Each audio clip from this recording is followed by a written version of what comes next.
So today we're going to be checking out 15 American phrases that totally confuse Brits. I really enjoy these type of videos because it's interesting to see if I'm going to recognise them. But yeah, should be very interesting to find out. Just before we jump into it, I'd really appreciate it if you could hit the subscribe button. It massively helps out the channel growing. But let's just jump into it and press play. There are 15 American phrases that I don't understand, and most Brits don't understand, and I thought maybe Jess could help us translate some of them. Interested to So see. the first one I have is Monday morning quarterback. Right. What does this mean? So I've heard this one before. I'm sure I see it in another video. Thinking about something after the event, or yes, thinking about something after the event. Overthinking how it could have been different. I feel like I'm just rambling now, but I'm sure it's something like that. So a quarterback is a position in American football.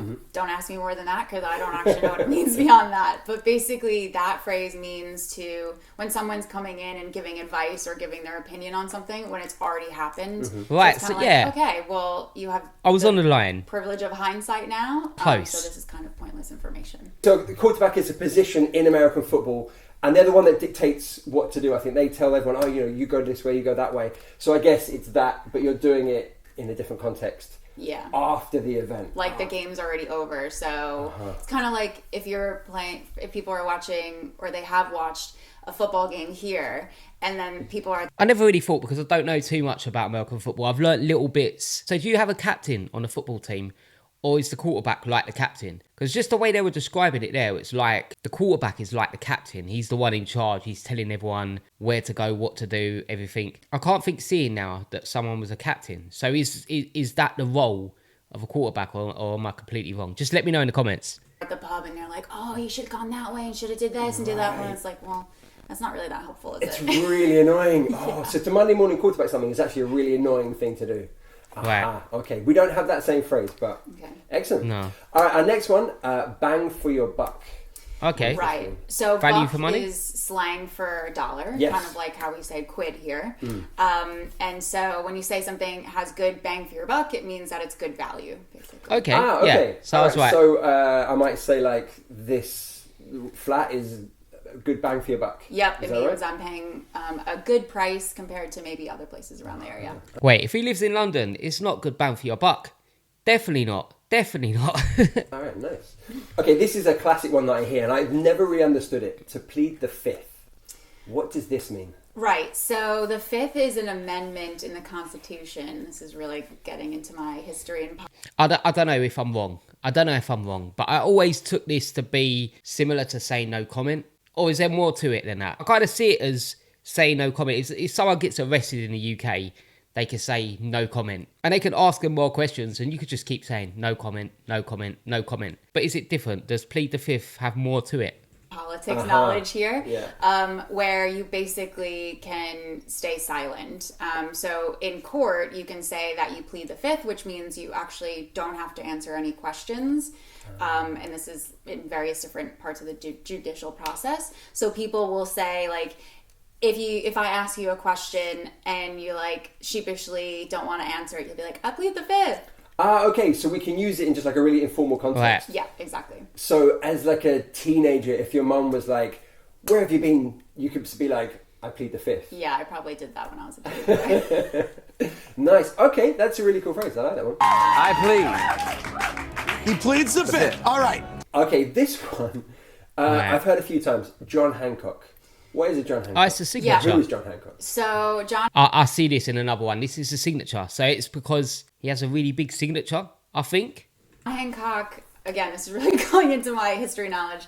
So he was one of the founding fathers, if I remember correctly, of the United States of America. And when you say John Hancock, it's slang for a signature because I think he was potentially the first person to sign the Constitution when the U.S. Is it because he was the first? So, yeah. I thought it's if someone 'cause he says, had "I a need really your big John Hancock," signature. It means I need your signature. So can you put your John Hancock just there, for example? To me, it sounds like a euphemism for something else. But Yeah. Right. I get that. okay, John Hancock. A great question for you. A New York minute. Right. So I don't know this one. yeah. So New York, I'm everyone guessing knows it's hustle bustle. Everything something quick. is going so fast. So when you say something happened in a New York minute. It just means very, very quickly, basically in Right, a moment. right. It just flashes before your eyes and then goes. Okay, because everything is just moving so quickly there. Yeah, exactly. So maybe like, would you say, for example, like, how far is the pub from here? Oh, it'll take you a New York minute to get there. Yeah, and it would mean like it's basically across the road. Okay, so not far at all. Right. Do you have other minutes? Is there a Texan minute? Is there like a Boston minute? Not that I know of, but I would say if there was, it would definitely be something down south that it would be the opposite because everything's much slower down south, like Texas, Florida. Like a Louisiana minute. Yeah, exactly. Would be like a really slow, chilled minute. I like the sound of that. Yeah, this is one again I've never really understood. At college or university, as we would say, you have different years. So like sophomore is a word I've heard, and freshman as well. Okay, so I know about these, but I just don't know what ages you would be. Obviously, I know about them from watching American TV programs and American films, but have no clue what age you would be. Oh, Yeah. what are these? Yeah, so most universities, you go for 4 years, depending on what degree you're doing, but most will take 4 years. And then so if you're a freshman, that means you're in the first year. And then there's sophomore, which is second year, junior's third year, and then your final year is your senior year. Your senior. So you have a specific name for each year. Yeah. Okay. So freshman, I guess we translate as fresher. We have that. Yes. But then we do 3 years here, so we don't have you just second year and third year. And you don't have anything for the last one even? No. Third year. Or like last year. Right? Yeah, no, we don't. And then obviously like once you've graduated you are a grad. So you have like or post grad.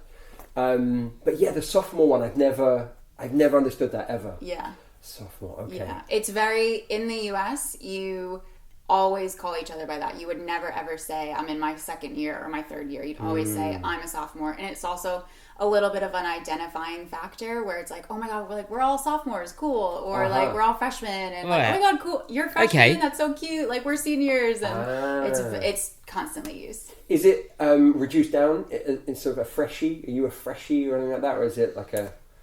Not that I remember, but it's been a long time since I've been at university, so maybe someone will chime in the comments. And let us know. Yeah. Nice. Okay. To knock on wood. Now, I heard this phrase, the first ever time I heard it was a band who I'm blanking on now, but they had a song called Every Time I Knock on Wood, something else. Okay. And I was like, well, I don't know what that means. So what does it mean? Translate it for me. That's funny because I feel like I've heard that my entire life. Basically, it means you don't want to jinx something. So if you're like, I'll be getting a promotion next week. Right, so in the UK we say touch wood. In America you say knock on wood, we say touch wood. But yeah, okay, like that makes sense. I understand that. Knock on wood in America. And then hopefully, and then you go like knock on wood, and then you're supposed to go find a piece of wood, and you go knock, knock, knock. And it's like, I don't want to jinx it. So you knock on it. Happening. Oh, it's like for luck. Yeah. Kind of for That's luck. interesting. Maybe not luck. No, not quite luck. It's just that you like don't want to jinx something, so you don't. I understand you're talking about it, or you're like, I've never been in a car accident before. Knock on wood. Oh, okay, yeah. All right, so that translates for us as like to touch wood. Yeah. Yeah. Okay, I forgot. Yeah, you guys say that. Yeah. Okay, makes total sense to me. Another phrase, for the birds. I've seen there's a Pixar film. I've seen this one For the before. Birds that I've seen, but again, I didn't get the What reference. is it? I didn't. What does it mean? Yeah, I've to not heard remember this now. one too many times. I've never used it, but it basically means that it's like pointless or useless. So you could Let me know in the comments if you use any of these as well, or if they're all old words that people don't really say anymore. But yeah, I'm just curious if you still use these words. say like, this seminar is for the birds. Like, let's just go. This seminar. You're not this one. Not this one. No, other ones. Okay, so just useless, like no point in it. Yeah. Okay, I'd love to know if anyone knows the sort of the etymology of that, why this phrase exists, let us know in the comments below. Okay, our next one, we're rattling through these. To be behind the 8 ball. In a bad position? An 8 ball is from pool, right? Yep. The black ball, I think it is. Yeah, which is the last one you want to get in when you're playing pool. Right. Okay. Pool pro here. So again, this one I've not really heard that much, but basically it means that because if you're behind the 8 ball, you're at a disadvantage. At disadvantage, okay. You don't want to knock the 8 ball. I was thinking of various reasons, and you don't want it to go. Yeah, I was thinking it's in a bad position or something. But okay, at a disadvantage. On the hole. So that saying basically means that you're at a disadvantage and you don't want to do that. Okay. All right. Okay. Interesting. So maybe if I'm training for a race, and maybe like I haven't been training as long as some other people, then I could say like I'm a bit behind the 8 ball compared to these guys. I think it would be, that might work, but I think it's more of that you would say like I've sprained my ankle, so now I'm behind the 8 ball. Okay. Okay. Makes sense. Yeah. Okay, another one. The whole 9 yards. This one rings a bell. Yeah. Getting everything. God, I've heard this, I guess, loads, but I don't know if I've used it in a very long time. Like if you went to a restaurant and you said, I want the whole 9 yards, does that not mean you're going to get everything on your plate? Your plate's going to be stocked. That's the way I would take that. I don't know. Yeah, let's see what they say. I have been here for 10 years, though, so I think sometimes like I forget, and I've lost a lot of the isms, and I picked up, obviously, some of the English ones. Yeah. So the whole 9 yards basically means like everything. So I'll say sometimes, Okay. so we Kind like, of the got same? this, Yeah. and this. Like, yeah, we did everything. We did the whole 9 yards, or got the whole 9 yards, and just like kind of means like we did it all. Okay, cool. Right. Maybe I'm thinking like at Christmas time, houses. Some people like to decorate the houses. Then there's one house that's just like lit up, just decorations everywhere. Just the whole 9 yards. Yep. Right? Yeah, That's yeah. everything. Right. Okay, cool. Nice phrase. Okay, we've got a few more. This one, broil. I've heard this word, and again, we've got the word boil, but not broil. It's not boil. So this has actually confused me until recently, because Just quickly saying, they say boil in Burger King. And I know they don't boil their burgers, so I always assumed it was like a type of grill. I would talk to my parents about things I would be making here, and using recipes here, and they would be like, grill, like you don't have a grill, and I'd be like, no, there's like the grill setting on the oven, and I use that, and my parents were like, I don't get what that means, but broil is the same thing as grill here. Right, okay. And so it's a setting. So on your oven in America, it's going to say boil instead of grill. Whereas on an oven in the UK, it says grill. So you got the oven setting and the grill setting. I'll be honest, I've never used the grill setting on my oven. I don't even know how to turn it on. But yeah, so it says grill in the UK and broil in America. That's interesting. That's really interesting. And the oven there as well. Yeah, the way you described it earlier was like, the one with the fire that does this. So, the zigzag line at the top. It's like, oh yes, grill, right. Okay, cool. So I'm going to broil this chicken rather than grill this chicken. Yeah, okay. yeah. I'd like to do y'all. Can we do y'all? Yeah. Because that's a word that we do not have here, and I hear it a lot, and I hear it a lot. Yeah, I kind of understand it, but yeah, how would you use it? So, I mean, y'all is just short for you all. And anytime you want to say you all, you just say, hey, y'all.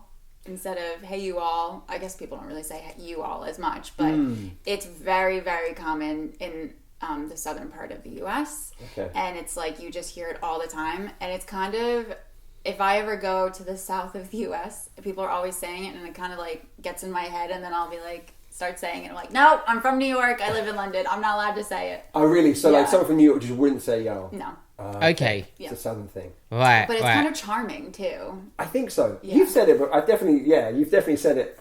Or do you even put it in messages sometimes? Like, hey, y'all. Maybe. Yeah. Yeah. To be fair, I think, like, people will do it, like, for fun if they're not from the South, and just kind of to, instead of being like, hey, or something like that, it's like, hey, y'all. Yeah. But Okay. I think there are definitely those words where you feel like you're being quite playful, and you're not necessarily from that region or whatever. Like, there's a few Scottish words I use where it's like, okay, I'm not Scottish, but it's fun to say like wee for small, right? Like, I have a wee bit. And it's like, it's just a fun, it's almost entertaining yourself when you're saying these words. So. I've never said that, but Cool. okay. All right, I think that's everything. I think we've done a lot.